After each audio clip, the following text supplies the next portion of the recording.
given a sign that we can start our second panel. So we are commencing the second conversation of Victoria's Day in this special and very important day for all of us.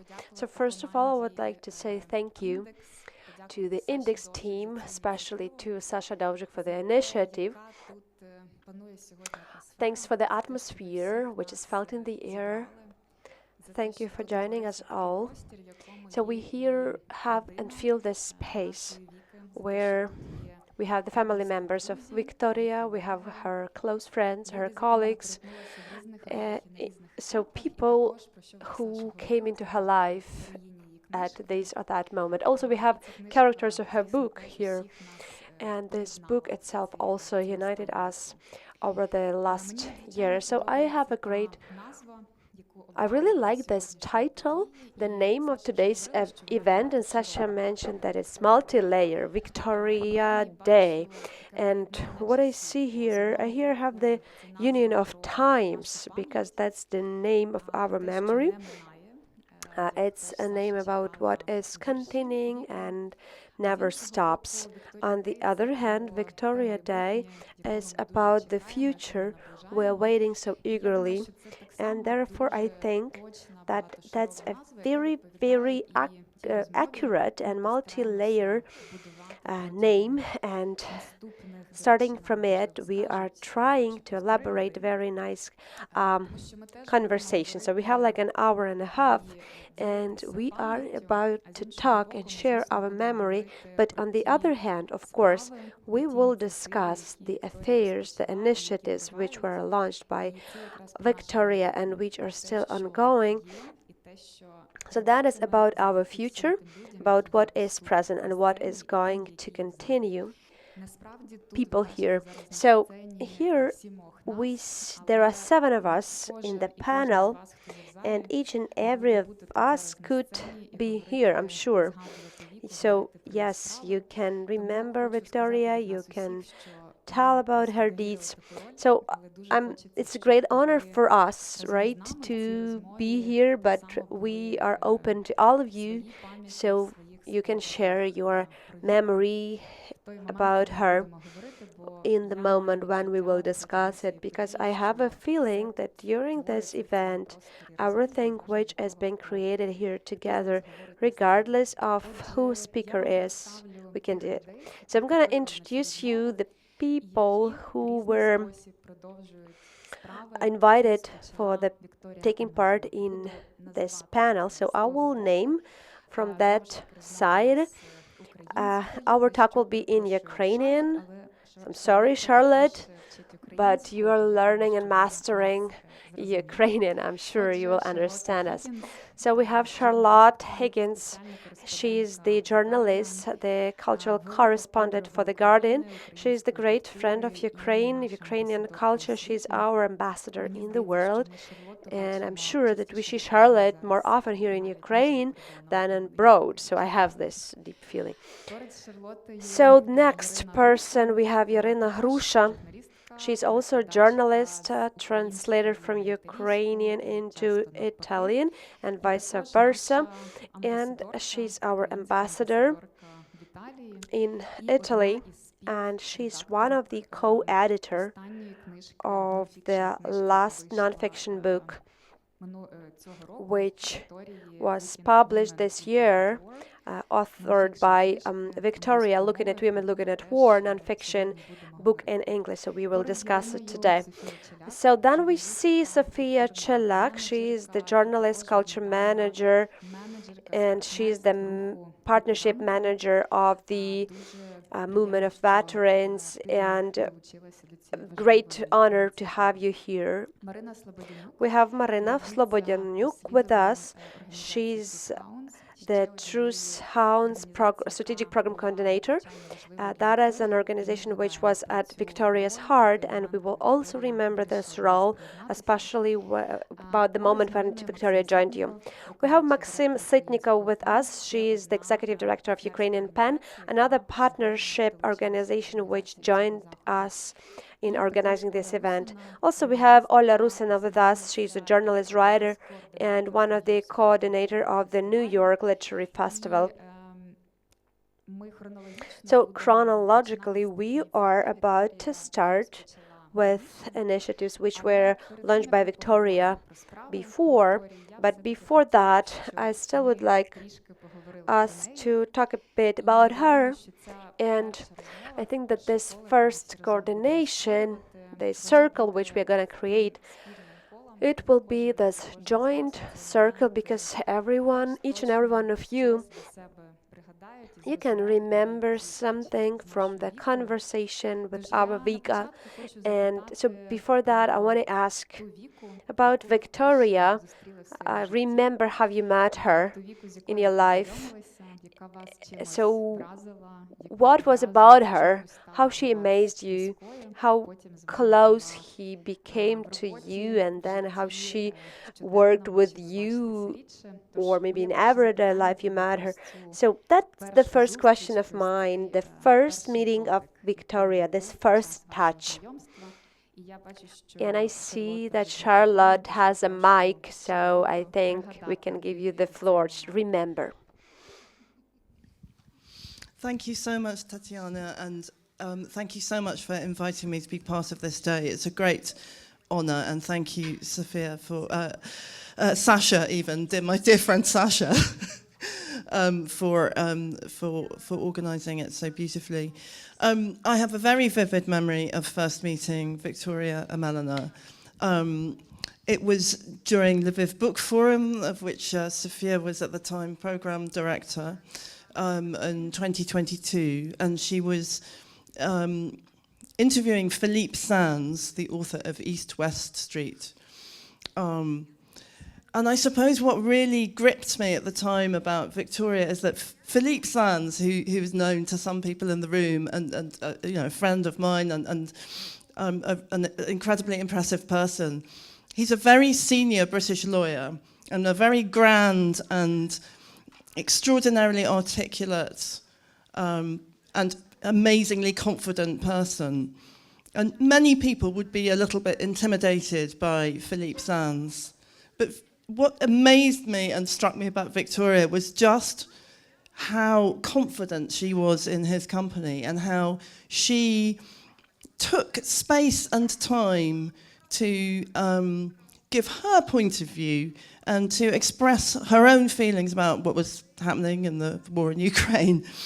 It never felt like she thought of herself as a kind of junior partner in this conversation. She was wonderfully assertive, and it was a sort of conversation in which just shifted my worldview a little bit. It was my first trip to Ukraine. The whole experience of that Lviv Book Forum was transformative, actually. There were so many conversations that made me start to understand things differently. And that conversation between Victoria and Philippe Sands was absolutely key.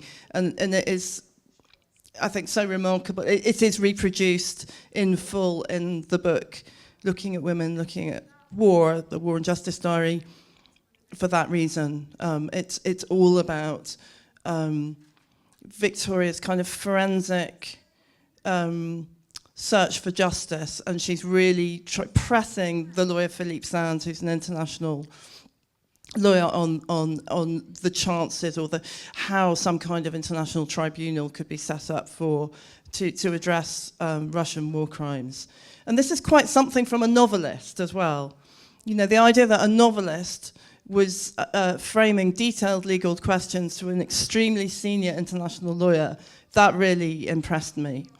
And then I think the next day I met her on Lviv railway station because we were getting the same train to Kiev.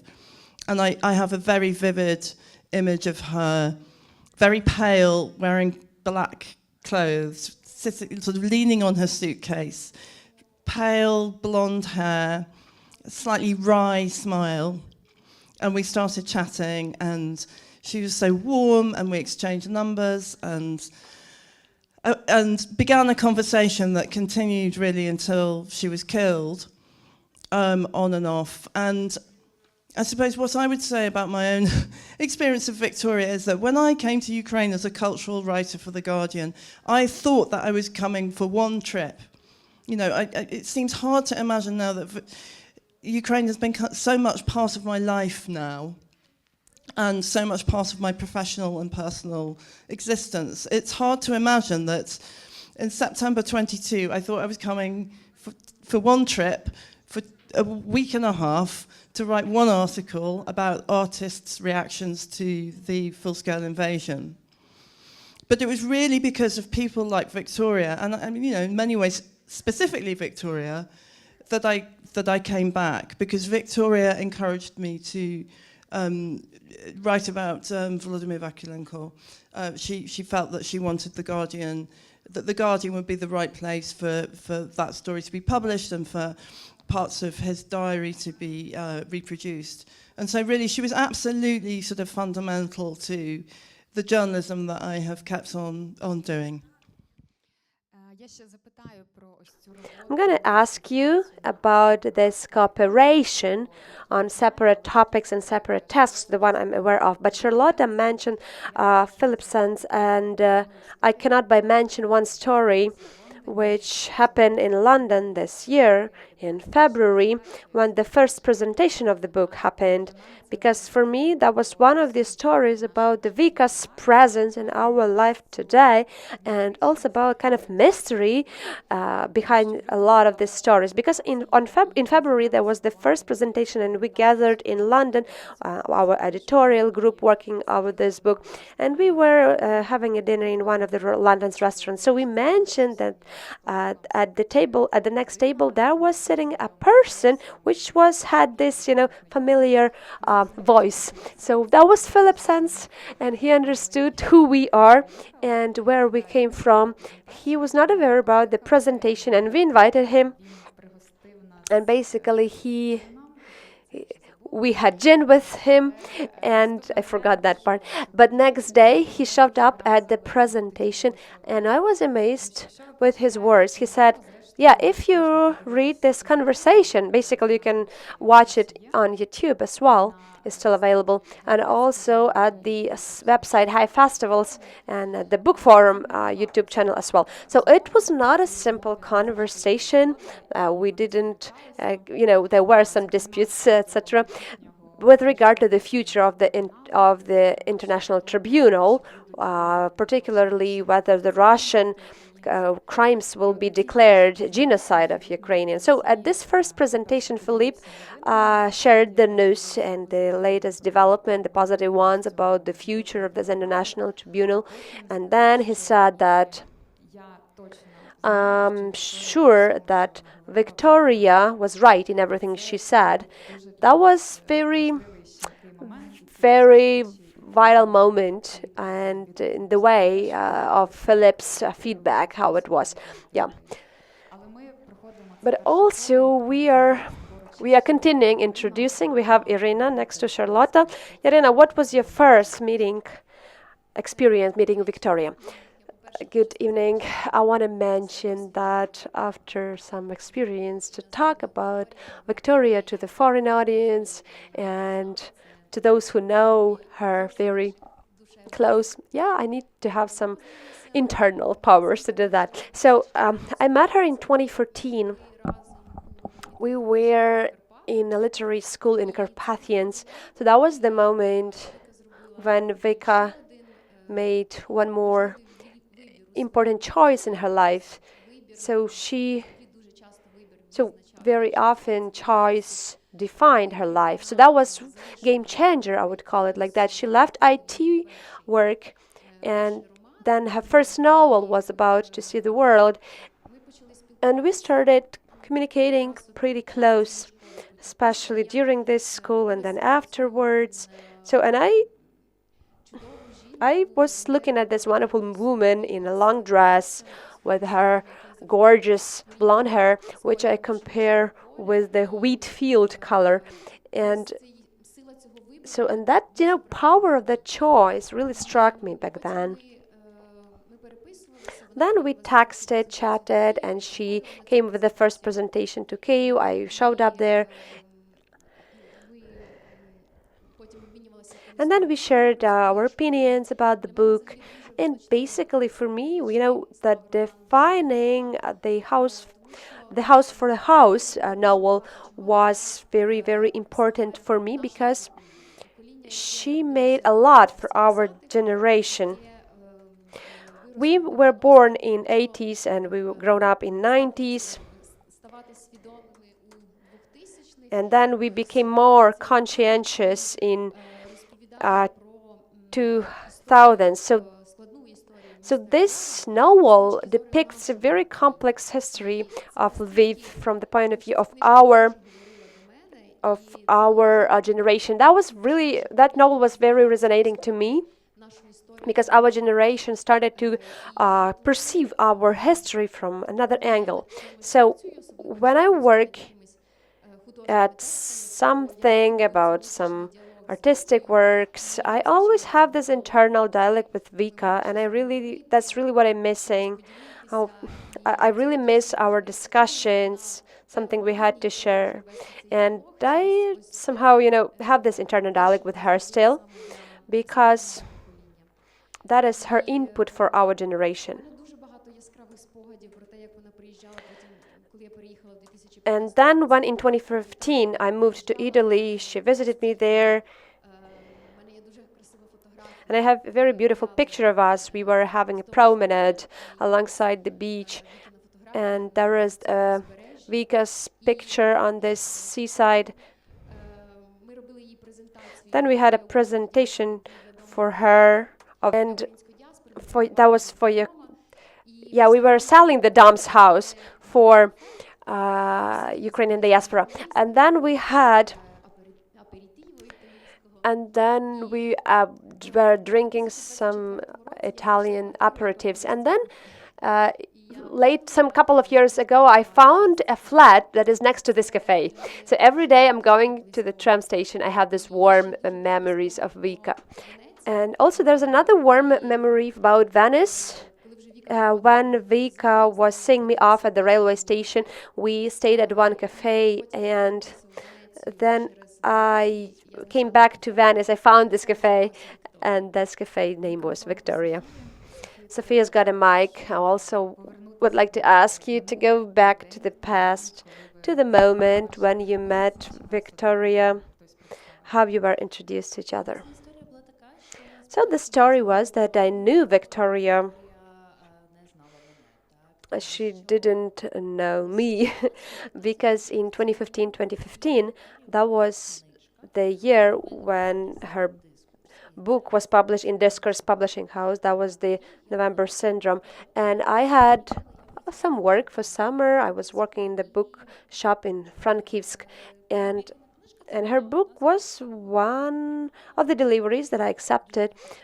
Because I read a lot, I'm a voracious reader, so I wrote her book very quickly, and I liked that. And then Victoria Melina, Alexei Chupa, and others writers showed up. It was kind of new generation of the new authors. And I remember that I hated the cover made by Discourse Publishing House, but then in Vivat they made better cover.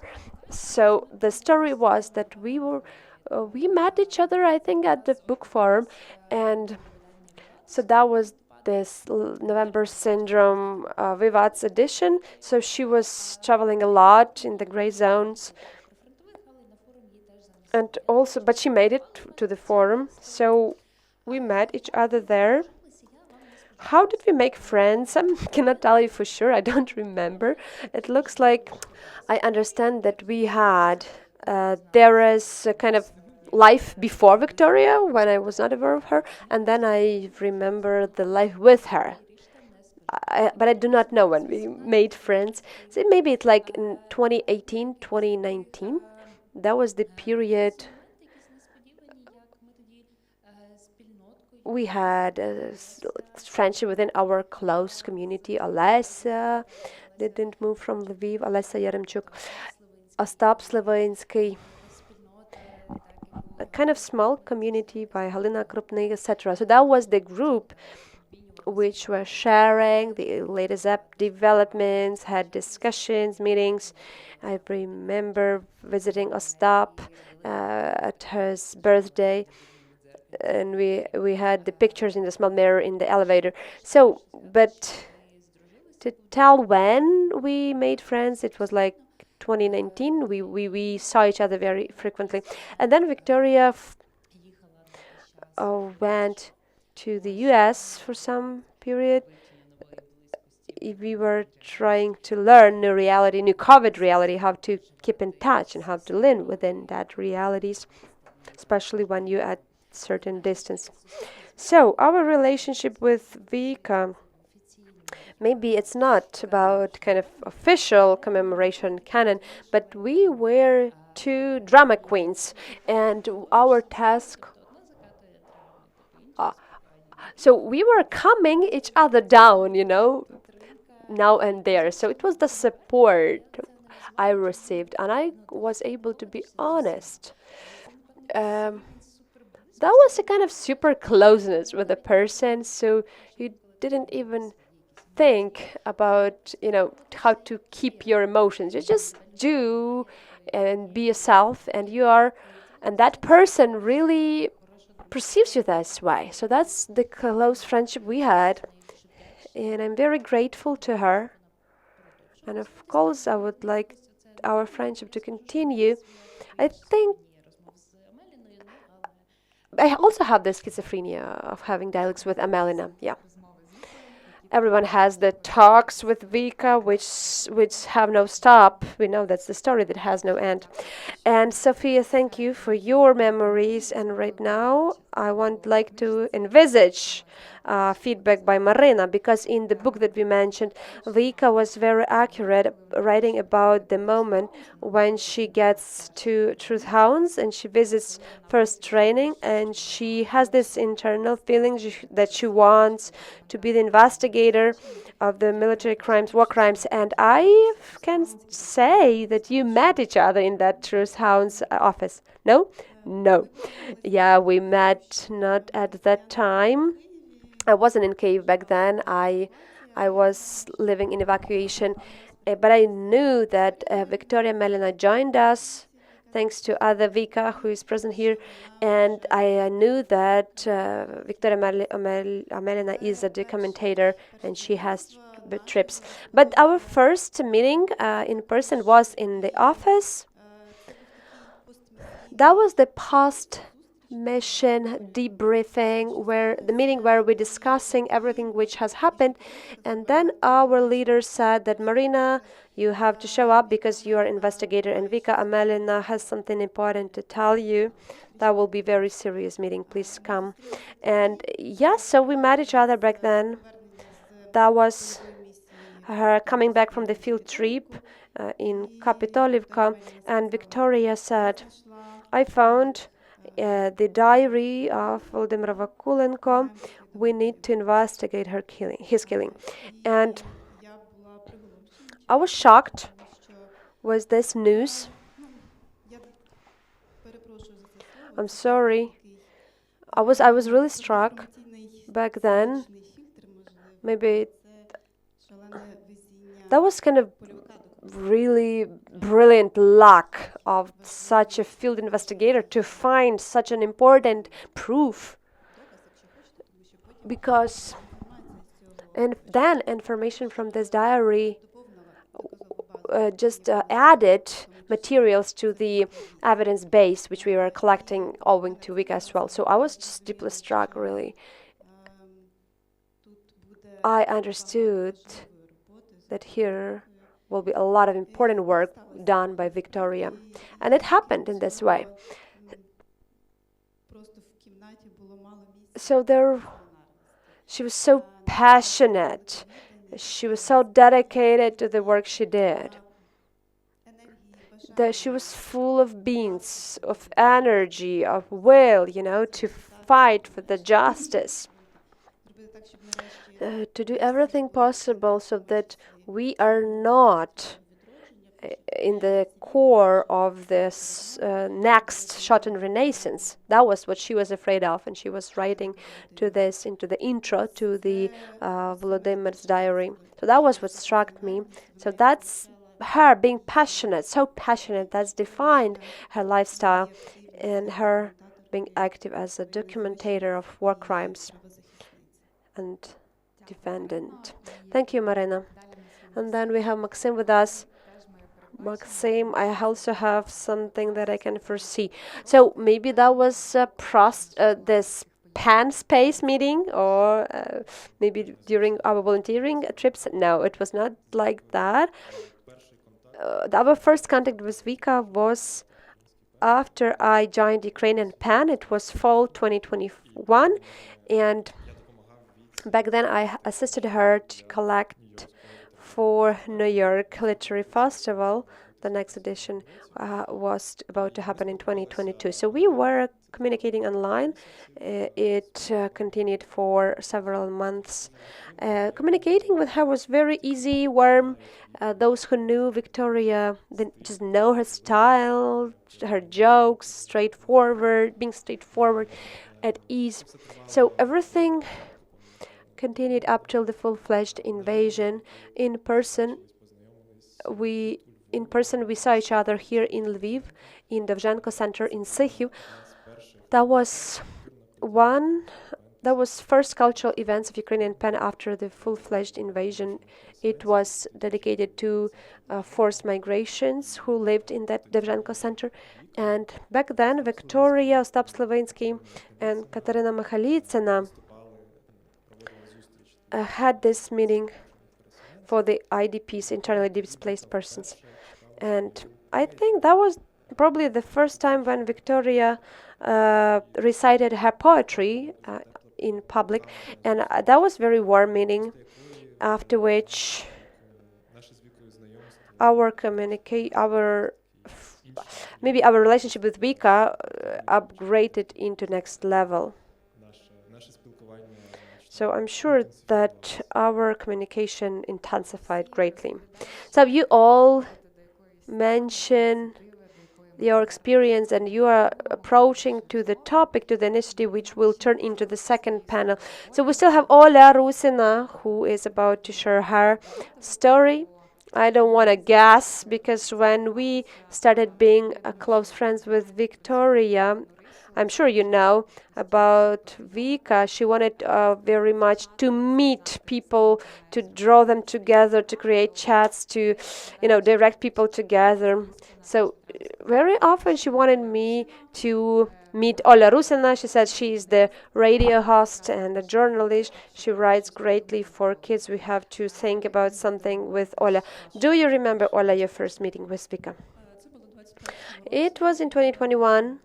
I was a journalist and I had a series of trips on the eastern Ukraine, and generally I had the radio reports about the local civil initiatives in the front cities. So I just opened map, I read news, and I was trying to find the route where I can go to. I reached out to people there. So basically I was doing that in summer and autumn 2021, and I found the announcement of the New York Literary Fest, and I think great. That's something which rang my bells, and I decided to go there.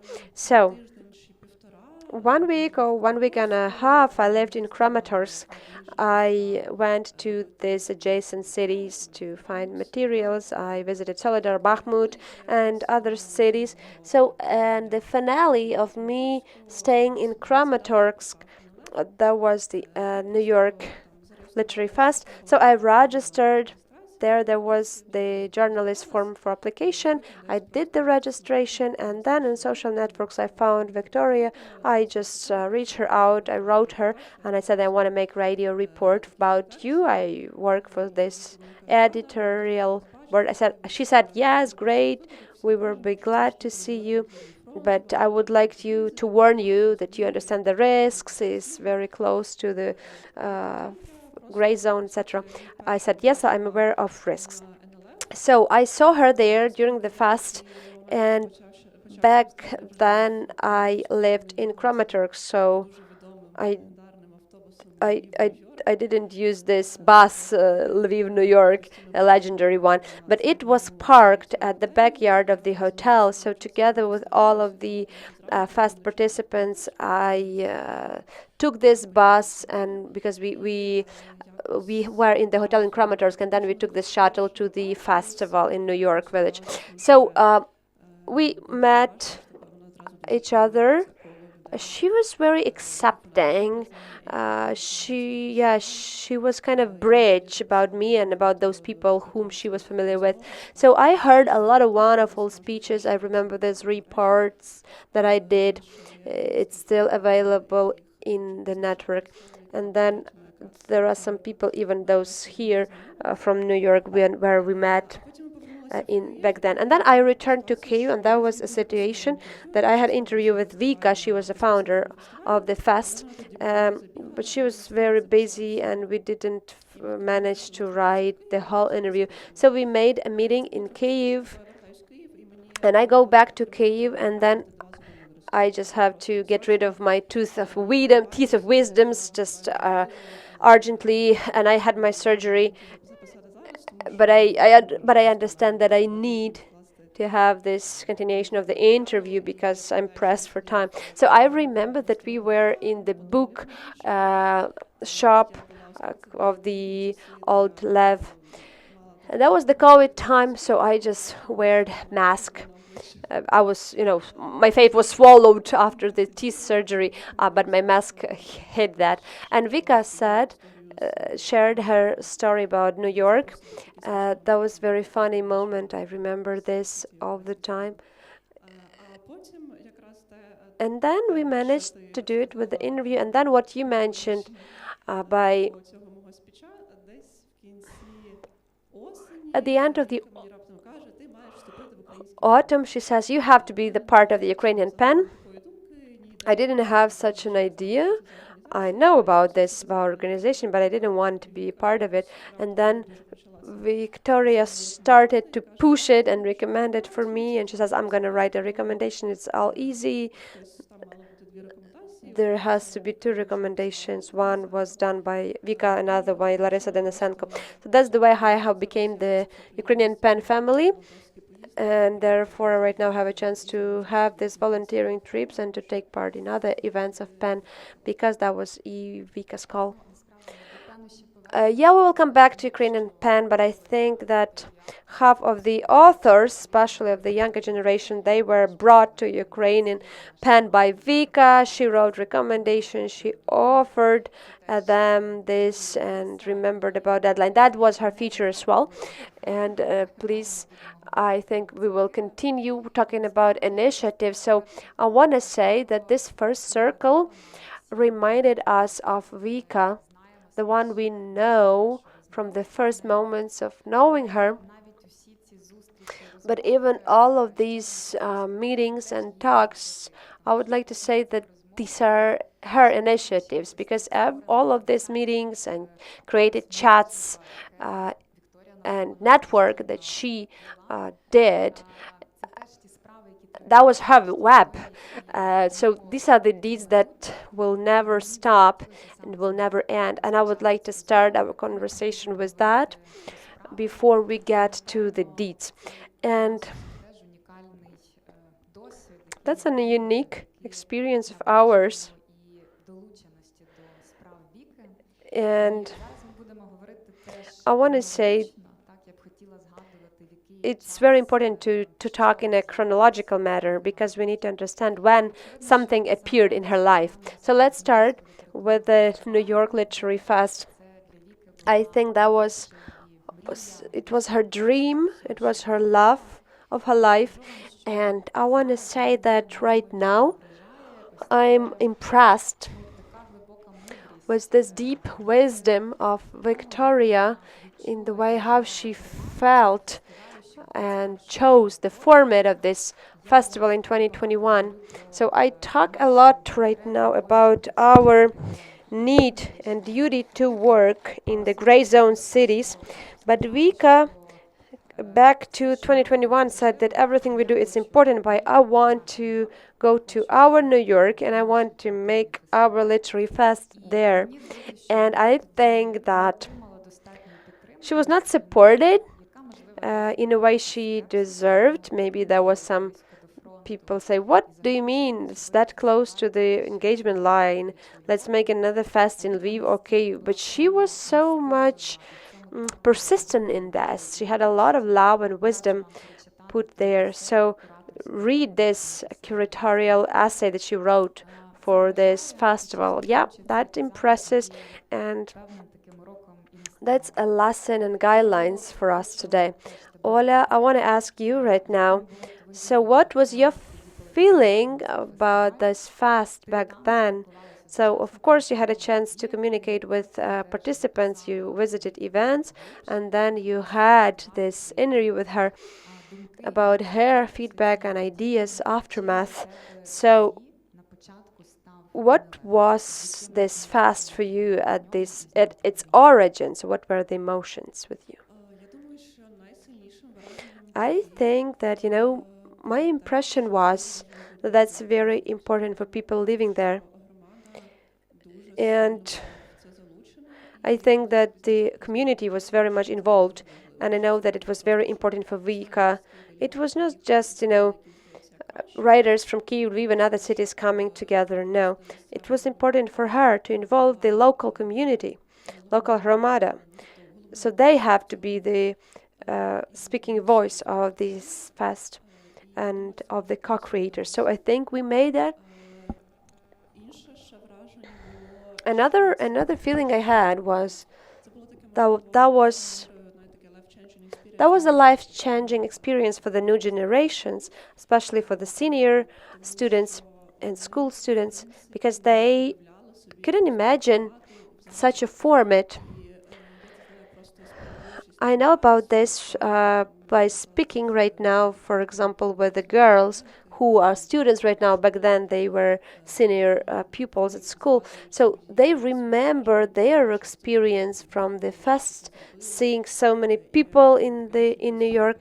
And there's another girl from New York who had a very good, nice memory. She said, like, I was going around and I visited theater club. I could go behind the scenes. So I'm there and see Serhiy Zhadan coming out. So I was shocked. I didn't know who is he, but she evacuated after that in Odessa, and she is the fan of Zhadan and Docs, and she visited his concerts, and she had the New York flag, and she noticed her and took this flag to the stage. So that was important for her. So, and also there was another thing during the fest. There was the essay competition for the senior school children. Ukrainian writers were in the jury, so they visited the fest, and during the awards ceremony one girl said to Helena Vdovichenko, like, I wrote this essay, but I didn't believe that you will show up. I thought that just a regular online thing, but people do not come here. It's a close town. It's a small town close to the war. No one wants to come here. Yeah, that was I took away from this. So Vika really managed. Yes, she also came in person. She had her personal connections with New York. She started again to build this bond with the Hromada, with community, and she managed to create this everything in a matter of very short period of time. And that's what we,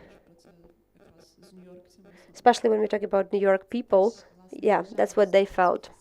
Yeah, that is what is striking with regard to the history of this festival, this attention to Hromadas, the understanding that they cannot come and say, I will tell you what festival you should do, etc. I'm going to dictate everything. No, but she was open to the people, local people. She wanted to involve them on all the levels. She really cared about the future of these kids, because this festival also helps them even right now. So right now I want you to name the members of the team who are right now here among us, because I have a question to you as a team. I think that the FAST team, especially if we talk about all of the initiatives, it was, very difficult because to publish books the further on without Vika, you had some time, yeah, but when we talk about the festival, you have to do it right away, not to have any breaks. You just have to implement it, etc. It's very important to have all of the events within the festival with the energy and atmosphere which Vika wanted to have for the New York kids. And right now, I want you to meet the team. And my question is, so what was the guideline or internal backing up that you decided that, yes, we have to do that? And how you continue to do this? As for the team, I want to say that we have Христина Shevchenko here. This is the head of the initiative Youth of Ukrainian New York. She is from New York and she works, she promotes all of the FAST initiative. Tanya Lavrek, she is the co-founder of the Literary Fast and she was very active in preparing the first festival together with Vika. She was doing that, and I remember that I met Tanya in 2021. I remember her roaming around, running around, and Christina had gave a very nice tour excursion around New York, especially in the historic part of the town. So I also remember her from this. And with regard to the guideline, I want to mention, and then I will give the floor to the other people if they want to add something. So me personally, it seems to me that this initiative, the one that was mentioned by Tatiana, it was artistic and educational camp for the teenagers and youth from New York in Carpathians. The idea arose in 2023. That was Vika was initiator. So I heard about that in spring of 2023. This camp was planned at the end of July, beginning of August of 2023. So when Vika died, the camp was ready, open for the kids to come, and the mentors were ready as well. So I think that was her feeling that against all odds, you cannot but do this, because you cannot waste all the efforts that have already were made, especially with regard to her internal and external resources. And secondly, despite of the whole complexity in terms of organization, yeah, we needed that, especially during this grieving process, not to be alone, but to get together there. So every evening we had a circle together with kids, and these kids, the majority of them, they knew Vika personally or saw her at the festival. So it was a big loss for them as well, even though they were not that close with her. So many parents cried, and this topic, was present every evening during this circle talks. But they needed that, we needed that, and this event really helped us, and she metaphorically took care of all of us. She comforted us being together without her. Girls, if you want to add something, I just can give you the mic. But when I learned about Vika being killed, I wasn't in Ukraine. I felt so bad because I didn't have a chance to say goodbye. And I thought that yes, we did a lot together. And when there was the night of the full-scale invasion, we were finalizing our presentations for the donors to have the second festival. And all that time of the full-scale invasion, whenever we were talking, we were thinking about this festival, that it has to take place, but another thing when, but we wanted it to happen in New York. That was the bottom line. And back then I thought that against all odds, Vika was so passionate about it, and I thought that we have to continue doing it. And I also was talking with other members. of our team. And I remember saying that we still have to organize festival or something like that. And I remember this phrase was really struck some of the members of our team, but that was the part of her soul, and we couldn't do but organize this festival. That's my story. Therefore, we decided to continue. I also want to add that when we had discussions about what to do next, because we halted for a bit to understand our reality and what kind of harsh reality it is around us. But we understood that we have no right not to proceed. It was important to bring those senses which Vika wanted, the senses to the young people. So, and the first fast was for the youth of New York. And during this camp, we had this emotional condition, all of us. We were feeling this tension, but we had the New York hugs, which comforted us. These traditions, which were launched by Victoria during preparations and during the camp itself, during the fast itself. So we understood that, yeah, we do not have any right not to continue. It was difficult, but we pulled ourselves together and we move on.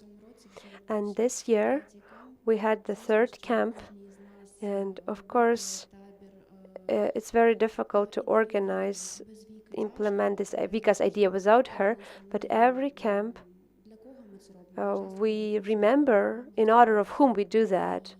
And this message that Vika still lives in every one of those young people, yeah, it's still vivid. Thank you very much for proceeding with Vika's dream of her life, which continues. And Ola and Tanya and Christina mentioned very important things about how important it is and how supporting it is for us to help to continue working together. That is the lesson for the couple of years. And right now we are in the moment when we can be united, be together. And I said that while talking about the other initiatives, I want to go back to Sofia, because festival is 2021, but a full-fledged invasion brought about the first shift for Vika, her documenting poetry. It popped up abruptly. I thought maybe even Vika also was struck by this, and her audience as well. So she wasn't a poet before. We didn't know about that. And when her first poems came out, and some of them we heard today, and that's a very rightful opinion by Katya, that there is the feeling that every day these poems unveil another layer of senses or understanding which we missed before. So there are not so many of them. Two things I would like to ask you as a person who worked with her poetry later on, who coordinated the publishing of her poetical collection. So I want to ask journalist question, or what are those verses, poems for you? How did you perceive them there and now? And how did you feel their uniqueness or novelty within our literature? Oh, I knew that Vika wrote a poetry before full-fledged invasion, but I knew that this was in her bio, but I haven't seen it any. So yeah, he said that he wrote something, but she didn't want to show them, so we did not go there. And then the full-fledged war brought out, and so there is the scene of psychology of creativity. I just remember how she started writing poetry. She had existential crisis, if I can call it like this, about her profession, about her identity. because when you are in the midst of the full-fledged invasion, there is the great mess around going on. Everything is like a hive, everyone just, donating, helping, etc. Victoria started helping with the Wings of Hope, that is an NGO, so that we have nice pictures. And all this story, how Wicca was trying to find her niche in this world. But, prosaic works were on top of her priorities. He had two texts she was working on, and when the war broke out, she stopped working with these texts.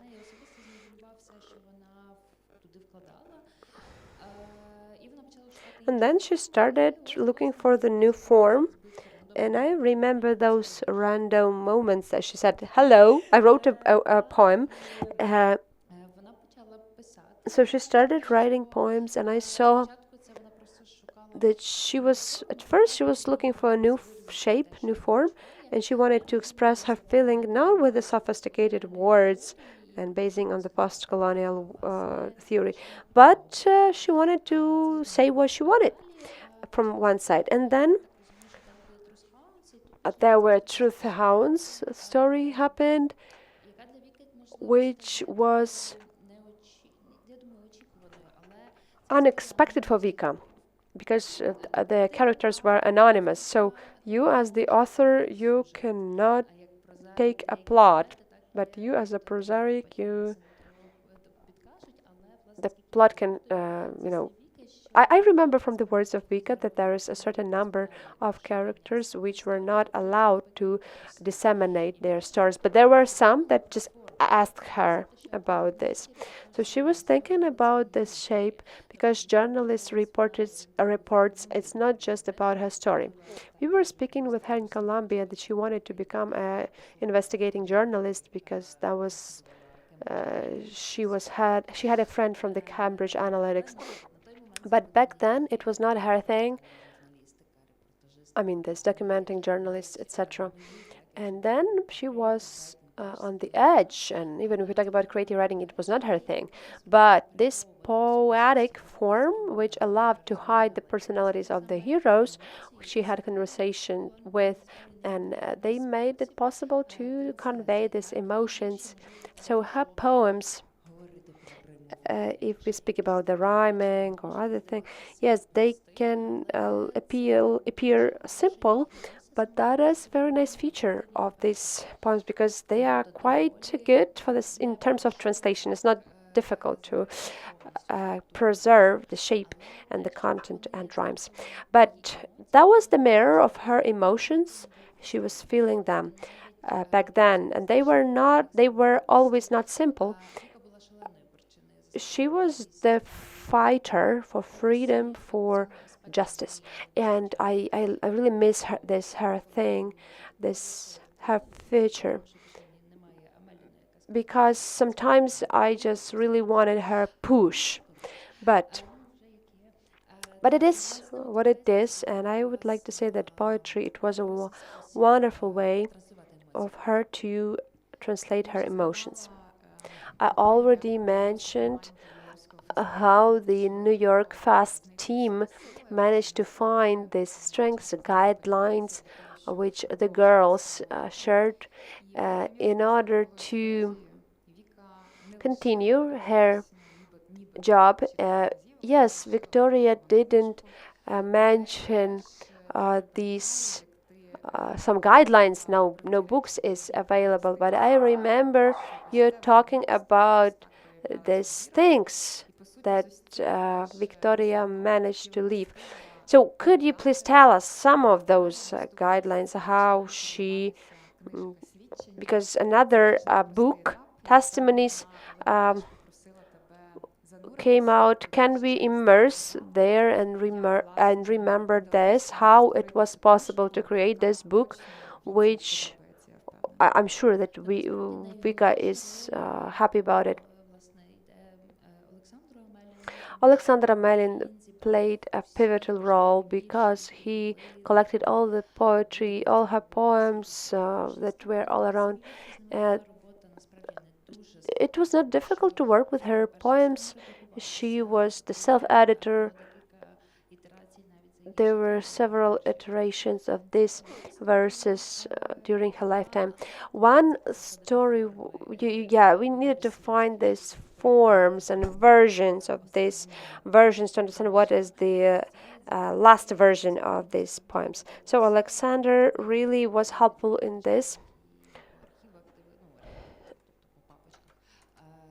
That was a very nice big work in archives and in her computer. That was kind of, playing with pearls to puzzle thing, trying to find what is what. But Victoria really wanted me to help her finding the artist. So, and we invited Danila Movchan, and that was my subjective opinion. That was very good story. Danilo is an icon artist. He started drawing war plots, and that his paintings also resembled the language of Victoria about the military crimes. So it was not the very complex thing was the chronological order.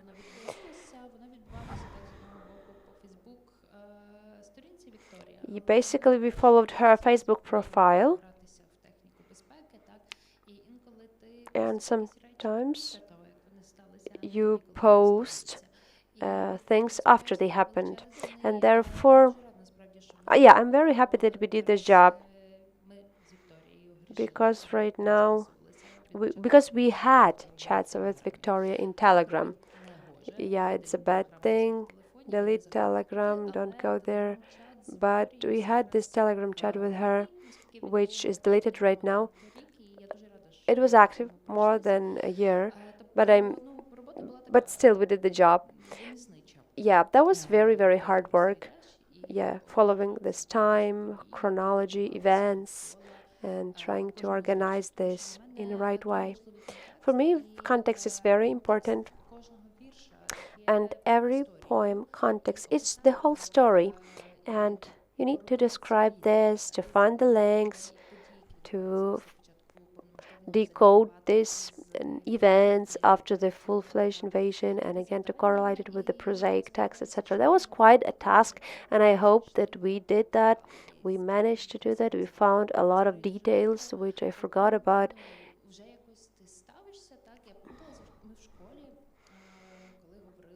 And I want to say that at school, when we were talking about the diaries of famous people, we were discussing this question that it's important to have diaries so that after you die, other people could open it and read this.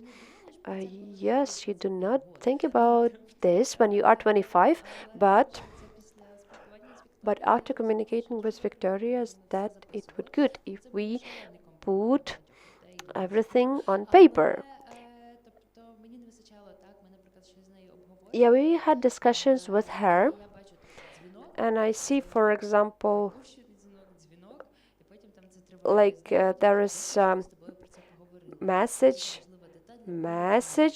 then we have just call and another call, and then she writes, thanks that we discussed this, it was very important, but I don't remember what we were talking about, what was on that call. So that's how we made it together. There were a lot of people who joined the book, and Helena Krut was an editor. She did a big part. And there was some funny moment as well. I wrote the intro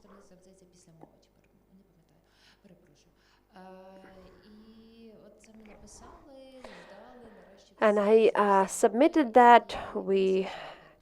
And then Sasha Mahed asked to show the draft of the book. He wanted to see this. So I show him this draft and he says, look, there is wrong date on the first sentence. because I wrote another date. And that's the way how we did this book and we presented it. And I know that it is being translated on different languages and it lives its life. So I'm very happy that she has this prosaic work, prosaic book, because she had this ambition, and I'm glad that she realized that. Thank you very much, Sophia, and of course I'm very thankful to Alexandra Amelin for this book to come up. It's a wonderful edition, and I'm sure that Kapuch will confirm this as well. So I'm sure that you have this book, but if you don't have it, there you can buy it. And also I know, and Sophia felt, that we will get to Truth Hounds, because this period from the beginning of the full-fledged invasion and also search of your role, of your voice, to the place where you can do the most to your country. Yes, that was the period for Vika, because she tried a lot of things, and a lot of things she continued. Therefore, I remember this first training of Truth Hounds, and we will get back to it. A little bit later, we will talk about the first volunteer trip with PEN and the meeting with Alexandra Matvichuk. Every event will define her other decisions as for what she is going to do next. But Truth Hounds was one of her professional families, and I want to ask Victoria as a writer, because when we were editing her non-fiction documentary book, if you read it, you know that there are inserted reports from the Truth Hounds field reports. And when we were editing, we saw that these reports were written by a writer. So there are some details, epithets, some other details that really showed that Vika wrote it, because we felt her style, it was not dry. So Marina, you also mentioned about her being so passionate about the work she did. And I also want to ask you about, so what was about her being a documentalist and a writer, especially to the work, how it appeals to you in the work you do for a long time? I want to say that I didn't have a chance to see these reports. We call them narrative reports. And I know she attended 4 field missions. They were diverse. And if we want to highlight her input into documenting of war crimes, I want to say that she was involved not only in the investigation of Volodymyr Vakulenko, even though that was the case, that was her life case, I would call it like that. But also she brought a lot of materials from the deoccupied Kherson, where occupational forces tortured civilians or civil activists. So they looted cultural heritage and destroyed a lot. So a lot of incidents were recorded by Vika. So she brought from Kharkiv not only the tortures in Kapitolivka, but also in other cities where they managed to visit after these cities were deoccupied. So that was the great mass of information which we still use during our investigations. So she is at the table of our investigators during the mission planning. We take her input into account as well. Yeah, we felt her style in such reports, of course.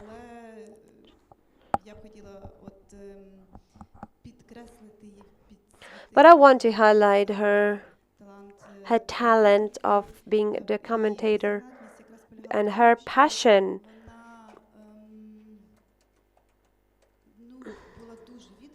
She was very dedicated and very committed.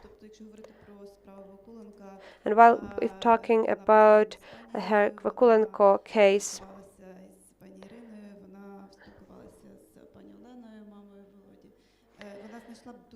that's passionality of her. She found a lot of witness. She visited places which were left by Russians in haste. She left a lot of evidence. She took photos of the important information. There were even lists of Russian military and other records that were used during investigations, official ones as well. So this passionality, this will to find out something more, get somewhere. That was Vika, she wanted to be the first. She was the pioneer everywhere. She would go to the dungeon first, even though it wasn't checked by anyone. But she knows that it could be the torture chamber, etc. She was the one to get there.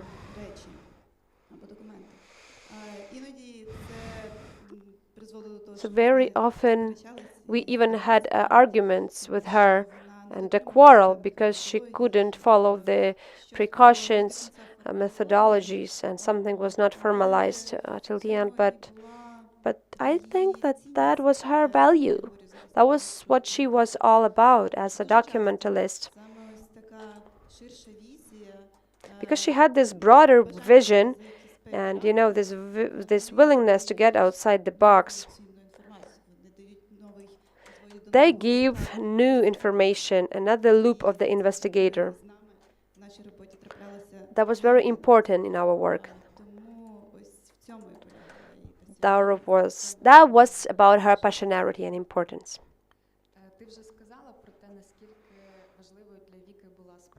You already mentioned about the Vakulenko case for her. And when you were presenting, I visited several public presentations of this investigation. You always said that Victoria, the one who started this. It is important for me to ask, what in your current work, maybe in some approaches to the documentalism, what remains from what Vika started within your team? Maybe there are some rules of documenting, etc. What were started by Vika? Not to do as Vika did. So if you, for example, want to be the first to touch or to get into some dangerous thing, of course I'm joking, but her input, kind of dozens of testimonies are in our database. That was the co-authorship or authorship by Vika. Her death made us hold this investigation of Volodymyr Vakulenko killing, and we started investigating her killing. I'm sure if she was alive, we could do that together. We could finish the Vakulenko case together, and we could achieve more, I'm sure. But there are others had testimonies which are in active operating mode right now. So there are also testimonies about the Vakulenko murder, particularly because also there were other victims and 3 more people from Kapitolivka were killed by Russian soldiers. So these cases are investigated in the German prosecutor's office. So these testimonies that were brought by Vika, they got to this international level. It's very important. Such cases are extremely important to regain justice and also to see the recognition by the world that these war crimes have been committed in Ukraine. Also, we would like to get to the International Criminal Court, especially to the torture chambers. But there were lots of testimonies and brought by Vika as well. So yeah, we can talk not just about military crimes, but about crimes against humanity, because the scaling up indicates systemic commitment and the way how it was this network of torture chambers were organized. So these materials about Mariupol, for example, case, yes, they were there as well. And Kherson and wars against cultural heritage, which also will be an input into bigger genocidal case, because that is about the erasal of our identity. Therefore, I would like to mention this great input with regard to the information being so diverse, which Vika brought from missions. Thanks, Marina, for this part of Vika's work starting from 2022, because documenting war crimes, that was one of the passion and mission of her life back then. And what struck us, I mean, literary and writer community, was that how deeply she immersed. She wanted to find all the details. She wanted to know the rules of how to do documenting.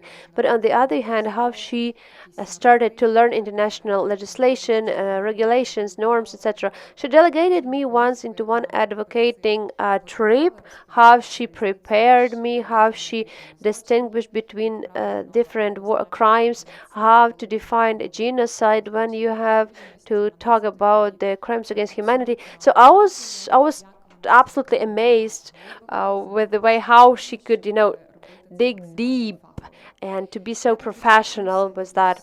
So maybe I will also say that, yeah, she was the pioneer. She was the first one to get inside, especially after the strikes. It's forbidden, to get into the building if it was hit by a rocket. But Vika was the one who had no fear. She was the first one to get inside. So I have another memory from our volunteering trip of American Pen.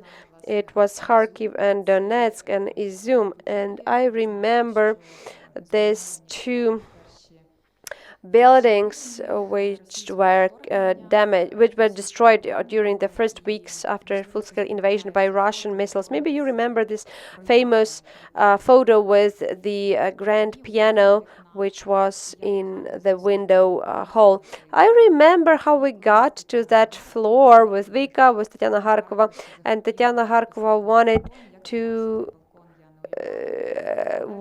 to stand on a balcony, but we decided that Tatiana will sit on this balcony and will record the video in French and in English. Vika was shooting. I had to keep an eye on them and on the whole process. Yeah, that was very often like that. That was pretty much like Vika's fashion. So that's how I lead to one of the very important experience by Vikas, and we basically continue to have the same experience because we have those people in the room who visited, who joined also our Ukrainian Pen trips to the frontline territories. And very often I remember how everything started, and right now Eva actually read this piece from the book about our first volunteering trip in June 2022. And I very often say that was Vika who motivated and inspired me to go to Kharkiv back then. And I remember these words here in Lviv. She said, "I know how it is painful that you cannot go to one of your cities, but if you decided to go, I'm always ready." And it's very nice to hear these words, that someone is ready to go with me whenever I'm ready. So that was very important. And I reached out to a couple of colleagues, and we had this first trip that was depicted in this book, and this moment was this beetle on a railway station in Kharkiv. That was the moment we all remember. We had Ostap Slovinsky with us, Tanya Harkova, Volodymyr Yarmolenko. So that was unforgettable trip. It was creative one, and I think that it also shaped her father's choice, adding this. And later on, whenever I had such a chance, Vika cancelled everything. She came from Krakow and she was ready all the time. So I would like to ask Maxim. Maxim, so organizing and continuing our volunteering trip, which are unforgettable to everyone who joins. So we have more than 30 as for now. So how do you feel the presence of Vika every time? Because all of the first trips there in Kherson, in Donetsk or Kharkiv region, Vika was always there. And when you go now there, I think that we always feel her presence there. So how do you feel this connection with her, particularly within these volunteering trips, with being together en route, and this feeling that she's with us now? Yes, Vika was fearless woman. No one could stop her. She was unstoppable, and she launched these literary volunteering missions at first on the east, on the north that was deoccupied, and further on the south. I remember one moment when you remember how Vika was shooting video. I took pictures of Vika on the top floor of the destroyed Honchar library in Kherson, where outside of the windows you could see the occupied left bank, and there could be Russian snipers, but she was not stopped by that. She took part in 4 volunteering trips to Chernihiv, Kharkiv regions, eastern Kherson, Donetsk, and also Mykolaiv and Kherson. So this was one of the projects which was a shooting one. It became very popular, very important for us all, to all those who joined. We have 35 trips as of today.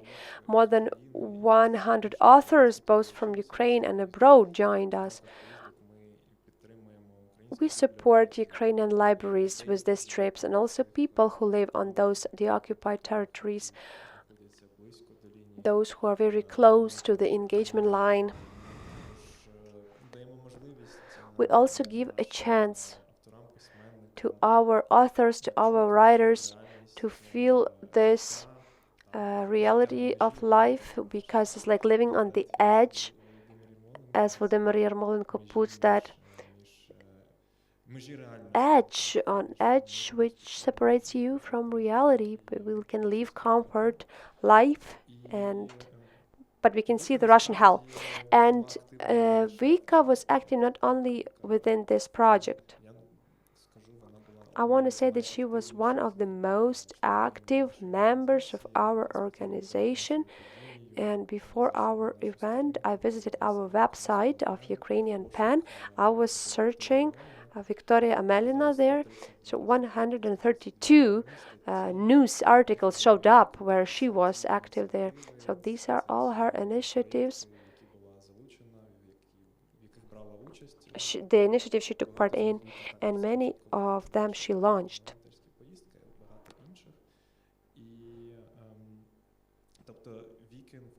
So her input is a holistic one. She was trying to develop institutions, organizations. She was not just a figure, a personality. She was a living, active member, and she was ready to implement anything that was coming down from administrative team. Yeah, she supported everything, and very often she also was involved into the law enforcement initiatives. Especially, she was a public ambassador of Osman, Crimean Tatarian journalist, the one condemned by the bogus claims against coming from Russians. So I do not know how she found time to do so many activities, so diverse activities. So her energy is still felt in the air, especially when we go into the volunteering trips. We always remember her different episodes from our previous trips, and especially with her being with us. We remember where did we stop, what did we see, how did we climb the Izum mountain, how did we have the nights in the Svetohirsk hotel, her son, others, so, and many, many more. Yes, I think that in one of such trips we met her with Sasha Dozhek, and we know how this bond is still alive. So thank you, Maxim, for this atmosphere. I know that every volunteering trip you just get into the Pence bus and hit the road, and you have this feeling that yes, Vika is with us. And maybe this two story I will mention. One story is when we were heading to the eastern part, and she, in the latest moment, just double checked, like Sophia said, how I didn't know about your trip, but Vika is in the bus. She wrote somewhere like the night before, and she just had it too, and she's in Kyiv. So yeah, she was very easygoing. Get up and go. So unforgettable moment for me, that was her son trip in December 2022. So the city and just freshly liberated region, we are heading to that, inspired by Vika. We understand where are we heading to, what are we about to do. We came to Mykolaiv, but Vika couldn't come from Krakow to us. So I just want to add, that was Christmas, just for you to understand the responsibility of the process. So Victoria celebrated Christmas with her family, and then she teleported through Kyiv to Kherson. So yes, we were irresponsible right now. Of course, we celebrate Christmas, but we decided that that was a good chance to get into the bus on Christmas and go to Mykolaiv and Kherson. So the first day we were on the route, and Vika joined us next day in Kherson. And this moment when we are just seeing her coming at the railway station in Kherson, it is documented in one of the movies by Volodya Yarmolenko, Tanya Harkova. I cannot mention that she was under the weather. She had flu, and we came down. All of us came down afterwards. So we had unforgettable New Year, and yeah, we had flu. But I want to say that it was about that emotion, how it was possible. Some people want to have some rest. Vika, no, I am going. I need to dig deeper in Kherson. I was not there. You are going. I'm with us. So that's the way how she did that. And I feel this, even, this roads between Ukraine and other countries, because all of the months after the full-scale invasion, she was always moving. She was incredible, strong woman. That was and is one of our key advocacy voices abroad. And here I want to give the floor to Charlotte about the garden experience. I want to ask her, so what was Vika? How did you see her? Because you see her working all along in London, and this conversation with Philip's son. So how it was possible for her to do this in this strong manner, to be that confident, right, with the audience in foreign countries? What was her secret and this charm of her? Oh, if only I knew, and then I could be that person myself. By the way, just one other thing about the Kherson trip. She also, after that, became a Guardian photographer. Yeah. Yes, because Sophia helped me very much to. Well, Sophia and I worked on an article that came out of the trip to Kherson, and the photographs published in The Guardian were by Vika. So, you know, another thing to add to her many achievements. No, I mean, it's a puzzle that Vika had so much confidence and poise. And oddly enough, I never saw her speak abroad. So all my encounters with her were either in Ukraine or on Zoom. But I think, I mean, this is so I answer maybe not quite your question, but a related question maybe, which is there was something about the way, when I first came to Ukraine, I obviously had a strong feeling that culture was an extremely important part of the war, and that there was something for me to write about if I came to Ukraine as a cultural writer. But I think that one of the things that kept me returning and you know, that just kind of changed the course of my professional life was the way that Victoria had absolutely no doubt that culture was completely central to what was going on here, and what the aim of Russia was in eradicating Ukraine's sort of individuality as a nation. And it was her articulateness on that subject, not just her. I mean, there are some people in this room, but many other people. But she had a very particular clarity about that, and also for me, just immense generosity, because someone coming into a kind of completely, at the time, a culture I didn't understand at all, I needed people to be incredibly generous with me and to explain slowly and patiently what the heck was going on. And she was someone who I could call up and ask dumb questions to. I remember we talked at length about poetry being produced during the war. I mean, all these conversations. I mean, even, I think maybe if I hadn't have known her, I might have got sent home after 3 days in Ukraine, because when we both arrived in Kiev, you know, I met her at the railway station, we both arrived in Kiev, there was an absolutely enormous cruise missile attack. It was the 10th of October 2022. And she was the first person, actually, who called me to make sure I was okay.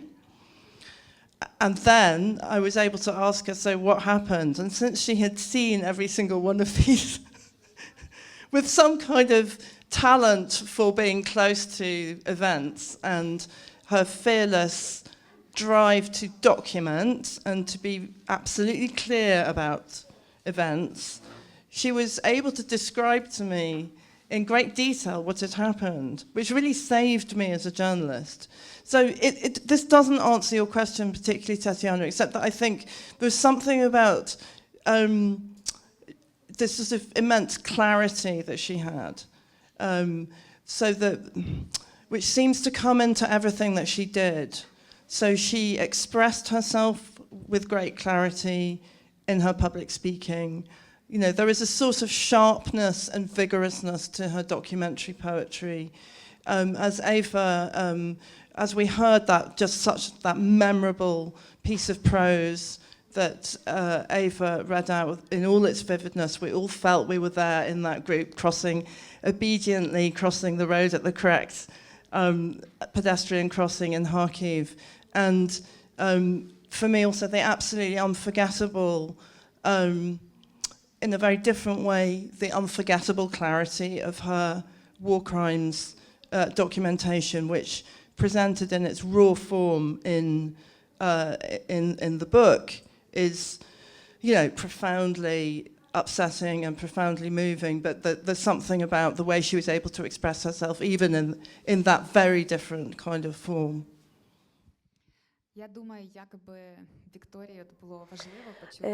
I think how important it was for Victoria to hear from Charlotte, because we know that she was inspired by you, Charlotte, especially with regard to her text which she wrote in English. So it's very great pleasure to hear such words from you. And I'm very glad for Vika.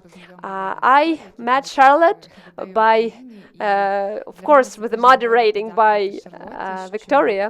And I want to say thank you to Charlotte, because the topic which was offered by her to you, to The Guardian, you supported, you highlighted those topics, and especially the Vakulenko case, which was in The Guardian very deeply in English for the English audience. For Vika, it was very important.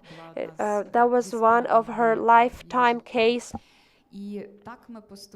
And yes, so right now we got to the book looking at women looking at war, which Yarina Hrusha keeps in her hands. You can find it over there at the table with books. So Yarina is here. She represents editorial group of this book. We also have Sasha Dovzhik and Alexander Amelin in this audience. So, and as Sophia put it about the input of Alexander, how much he did for these testimonies to see the world, and how many files were found, checked, double-checked, and so we know what Vika wanted to do with this book. We remember her guidelines, and Sasha, of course, remembered every comma, every detail, and without this book wouldn't be able to be published. So that is very powerful text. I'm sure that people here are those who read this book, and I have a couple of questions to Yarina. I have a personal question. Do you remember you first reading this text, what emotions it evoked? Thank you, Tatiana, for the question. Yes, I will talk about on behalf of our small editorial group, and before starting answering your question, I want to say thank you for moderating this panel and for these key memories that you shared. And you represented all of us, but nobody introduced you.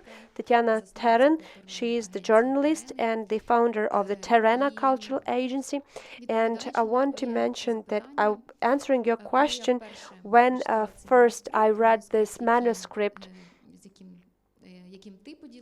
the one that was shared by you, so I knew that this date of the publishing issue of this book was in February 2025. So I was like thought like, what, we have to wait a year, we have to do it right now, we need to hear her voice right now.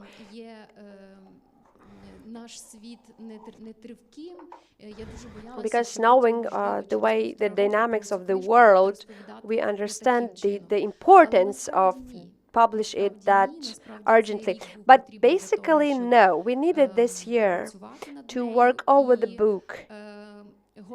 And her voice didn't fade away from the international press. No, on the contrary, in 2025 it has been intensified even more. And right now we have 17 translations of this book, and this voice is still speaking. It is speaking more and more. So I started speaking with my memories, and I mentioned how many Vika has done with regard with her second novel, House for Dom, and for our generation. So even just right now, we start to understand what did she do with this book for the whole Ukraine, to represent Ukraine in the world. And while thinking about this book, I understand how long she has been preparing this book. how long she had been preparing to write this book. She had impeccable command of English, and she had creative writing courses. So she was working on this. She exercised her writer's muscle for quite a lot time. And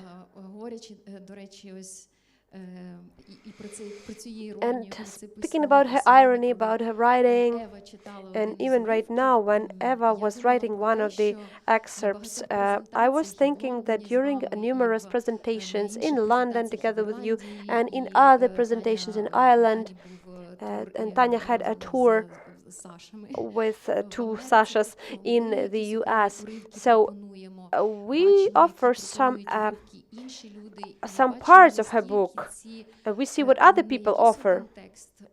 So it's not just one text, one part of her book which resonates. No, there are lots of excerpts, and different people find this resonating with different fragments and elements. So that is all about this multi-layers diversity of this book. And talking about the reader's perception, I want to mention that when you read this text for the first time, so you can have this, curiosity, like what happened next after the book finished, what happened with the heroines. Was it possible to find a person who shot down the first helicopter? And we understand by reading this book that unfortunately we were deprived of this experience, and we would never know how these life stories ended. Even though we know how they ended, but we do not know how Vika would like to put them down. And this feeling of emptiness and this feeling of being angry and feeling of injustice, it still remains in the text. And unfortunately, they are not finished. We have abrupt phrases and words. So, and while started working with the manuscript,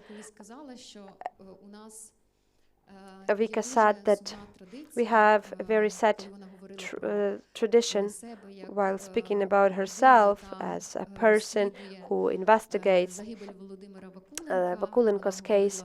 So she mentioned also Alla Horska, who investigates the short Renaissance cases. She said about this. She said about the set tradition when writers have to learn about the predecessors, have to investigate this. So, and also there's another set tradition in this book. This is our tradition to work over the unfinished text. So she was working with Vakulenko's text, and when we were working over her text, Tatiana said that in the book of Vakulenko, the decisions were made, and we were backed against that experience. So that was a sad tradition, because if we think about how many texts of the short Renaissance were not finished but published, and right now I remember the Valerian Podmohylny novel, his latest novel, but there were lots of them, and Victoria mentioned them as well.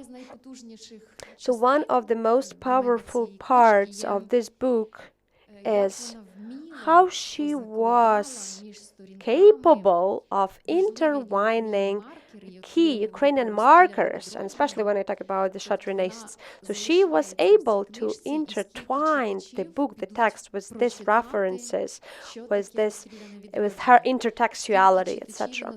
So I'm sure that a lot of even English audience will have this craving to find out about Ukrainian dissidents, about Ukrainian short Renaissance, etc. So she made to incept this in her text. So when she had a Walter Prize in Norway, which was awarded to Volodymyr Vakulenko. She said a wonderful phrase there: short Renaissance has never regained justice. So she wanted to somehow dedicate these awards to the short Renaissance writers. And therefore, all this story that she embedded and that she played this key role, to be the voice of Ukrainian on the international arena about the war. So that is one of her strengths of this book. One of, because there are lots of strengths, in fact. And therefore, speaking about this book, I remember the quote from Paolo Giordano, Italian writer. She met Vika online, Katya Michalitsina met them, so he took interview with her, and after her died, Paolo came in July to Ukraine. She followed all the route. He was in Kramatorsk. She wrote after the book was published in Italy. She wrote a wonderful article, and right now it also helps to sell Vika's book. And Paolo Giordano defined this book, as we say in Ukraine, a book with the capital B. So he used the definite article, the book, right? That is the book about the full-fledged invasion.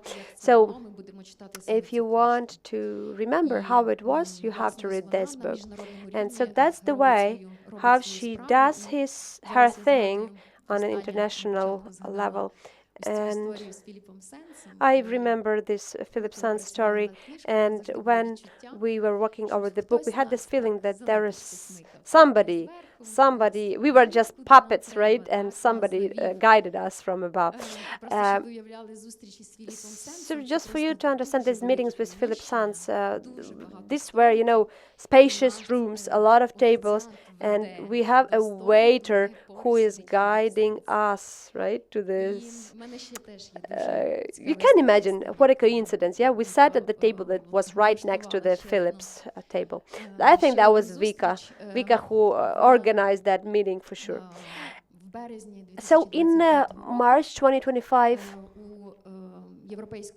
in European Parliament in Strasbourg, another hall was opened named after Victoria Amelina. So that was the first Ukrainian and where the space in European institution was named after. And at the ceremony there was the president, Roberta Metsola, was present there. And after the ceremony was finished, I see that there is Ursula von der Leyen passing by. So I didn't think twice. I started running, chasing after her. And other people say, "You're going to be arrested." But I am running.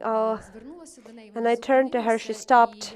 And I just told her that we opened this space named after Victoria Amelina. I gave her the book, and I'm speaking about her. She said, I remember her. I also made a speech in name of her. She's a very smart woman, Ursula. She opens the book, and she promotes that book, actually, because there were lots of photographers around. So at that moment, when Ursula von der Leyen was holding this book, there was very important voting in European Parliament. So that was the voting of a very important program named Rearm Europe. And it means that Europe was coming back to this talk that we have to have some program to rearm ourselves. So, and I believe that Ursula von der Leyen read that book, and that book helped her to broaden her horizons and again to get that majority of votes to launch this program. That's a very important program for the military rearmament strategy for the EU and for our future. So therefore we see Vika's trace here, and I want you to know about that. Thank you, Irina. Thank you for this deep insight. It's very powerful. I want to also mention again that here we have a couple of characters, heroines of the book. We have Yulia Daniluk and also Oksana Strakhantseva from Kapitolivka, those who are mentioned in Vika's books. And here we have Irina Dovhany, we have Vika Babi, And Vika Bobby is Casanova. We are allowed to tell this. And we have more women, more characters, and that is another, shade of this wonder miracle. We are continue to witness how you are intercoordinated, intertwined. Thanks and owing to Vika. So whenever we go, wherever we go, someone can come up and say, I knew Vika. I had her on my journey, life journey. I had this feeling that is the story that will never end, and among all of the fragments we are reading abroad or during other events, there is my favorite story, the story about Europe, but also the story about the future. So this is the chapter about Larissa Denisenko, about their conversation in April 2022 in Kyiv, how they were walking around with Larissa's dog on Obolon in Kyiv, and they were speaking about future. Do you see the future? So there is, there's such a power in her words. She says, I do see the future. I do see Ukraine in this future. And I would really, we need to round up, unfortunately, but Sophia wants to add something.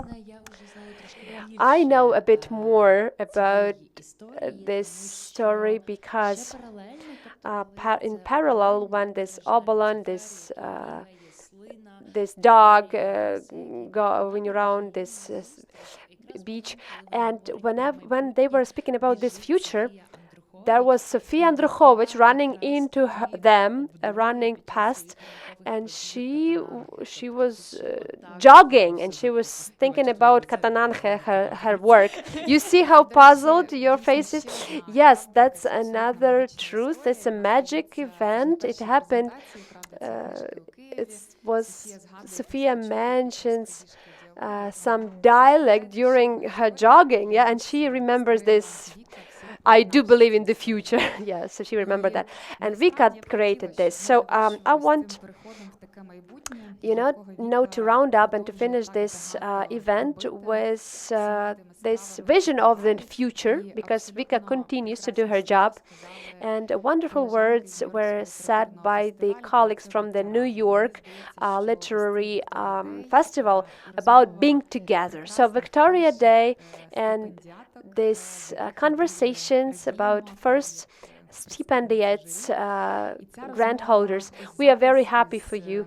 And this conversation with colleagues, friends about the deeds which were launched by Victoria, but they still are ongoing. It's all about being together. So first of all, I want to say big thank you to you about your feedback, about your stories. So you created this space of being together. I appreciate close family members who are present today and who also help us to remember, to talk, and to continue everything which was started by our dearest Vika. Thank you very much for coming. Thank you for your time, and we continue to do our job. Thank you.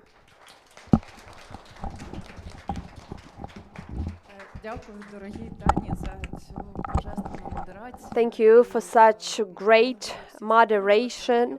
I'm not going to keep you long. I want to say the word of thanks for the hospitality to the Lviv Skansen. I also would like to say thank you to all the partners, to our fantastic speakers who are so motivated, New York Literary Fest, Truth Hounds, Ukrainian Pen. I can't forget someone. We have Index. I want to say thank you to my team. Olesa Yaremchuk, Tanya Bots, Yulia Kohut, Ivan Napech, and our wonderful volunteers, Misha Kudler and Oksana Damage. I also say thank you to Ms. Sophia, interpreter, who was working with us today.